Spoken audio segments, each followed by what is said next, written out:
Hi everyone. I wanted to bring some things to your attention because to me they seem to actually be very, very important. So I'll just get on with it. I listened to Dr. Naomi Wolf today. She was on Bannon's War Room. Now, before she actually spoke, there was a clip of Bour. Go to Rumble, put in Bour, mRNA, and you're looking for the 13th of March, the clip from the 13th of March. Basically, my take on it is that it's Bour disavowing himself of responsibility for the vaccine. He uses words, he's talking about why they went with the mRNA technology, and he explains that they had no experience of it. No products had been brought to the market before using this technology. And he uses the words, they convinced me. Now, I honestly believe that he's distancing himself. He's trying to distance himself. Also, who's they? He's Pfizer, Pfizer's him. Well, you would have thought anyway, I don't know.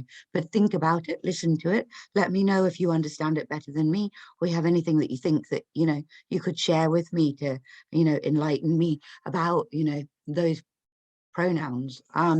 Right, okay. So I presumably you all know Mike Eden and his team and people working with him had already months ago established that in America, different batches were having different vaccine side effect results.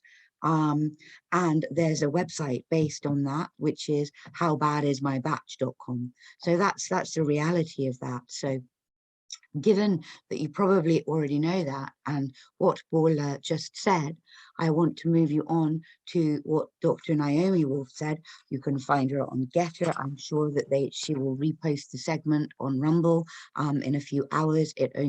She only spoke about a couple of hours ago, so she possibly hasn't had time yet, or it may already be there.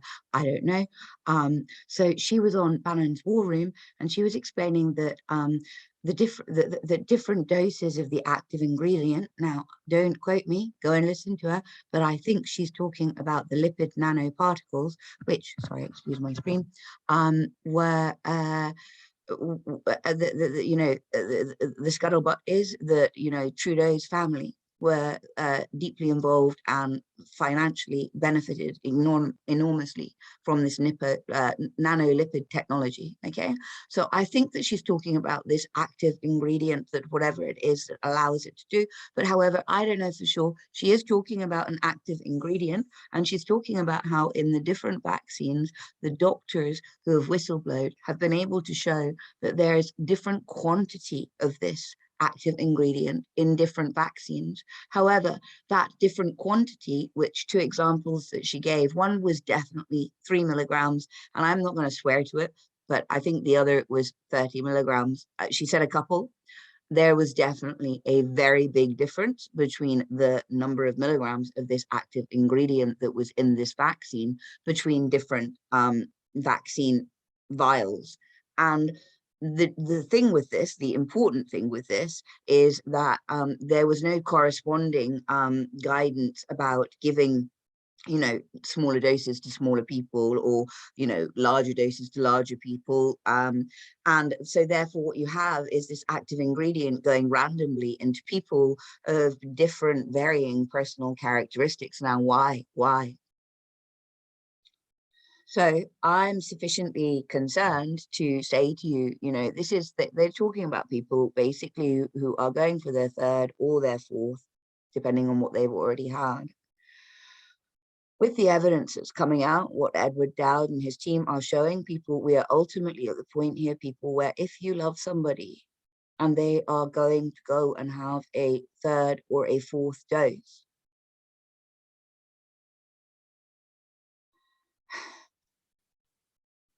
I know it's really hard because I haven't done it yet. But I think we have to start arguing with people.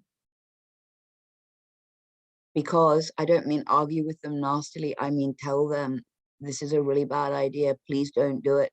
Present them with the information that I'm presenting you with. Go through the pain and the agony of how awkward and uncomfortable it is, and it is. But we're at the point now where there is proof that this vaccine is indiscriminately killing, well, I mean, it might be discriminate, we don't know. Naomi Wolf mentioned something, Dr. Naomi Wolf, sorry, mentioned something about, you know, people who come into vulnerable categories. I can't tell you anymore because I need to re-listen to the clip. You go listen to the clip, go find it, understand it for yourself. But I'm just letting you know, the evidence is in. There's a pathology report that you can also, Dr. Arne Burkhardt. If you go to I am Dr. Sam White on Telegram and join his Telegram group, you will find the link to this pathology report where it's more evidence of what is happening to people's arteries, to their brains, and to their organs as a result of having had this vaccine administered to them. So the evidence is in. We're no longer in a position, ask those of us who haven't taken it, where we can sort of benignly sit by and say, okay, well, we don't know for sure. And I'm just going to leave you with that because I don't know what else to say. I love you.